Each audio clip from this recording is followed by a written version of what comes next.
Тази история не е просто думи. Това е сърце, което говори.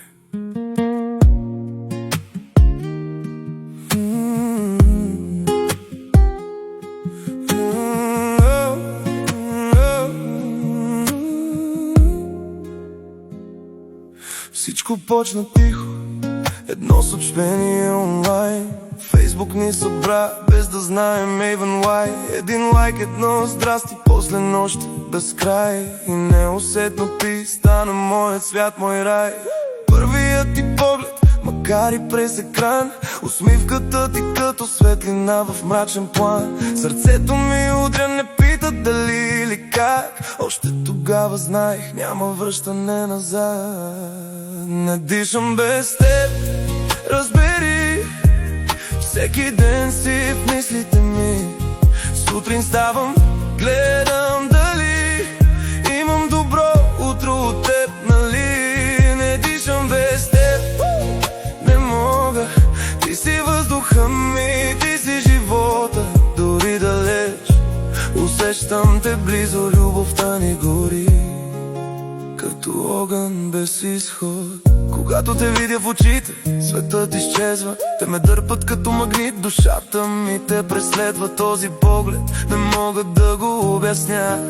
Сякаш всичко в мен крещи, тя е, това е тя. На работа съм, но мислите са при теб. Сърцето ми се свива, не намирам покой без лед. Всяка секунда ти си в главата ми пак. Как да дишам нормално, когато теб те няма тук, факт. Не дишам без теб, разбери.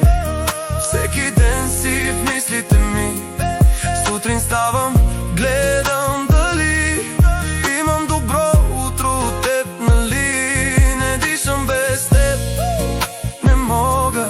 Ти си въздуха ми, ти си живота, дори далеч усещам те близо, любовта ни гори като огън без изход. Понякога крещим, караме се лудо, думи режат като нож, боли ни грубо, но след бурята идва тишина и пак сме двама. Любовта ни е по-силна от всяка рана. Преди да заспя, чакам лека нощ.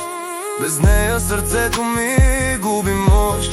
Трябва да видя лицето ти дори за миг, за да си поема въздух, да съм жив. Ако разстоянието е тест, ще го минем двама. Защото това не е игра, това е драма. Истинско чувство, не фалшиви мечти. Ти си причината да дишам, разбери.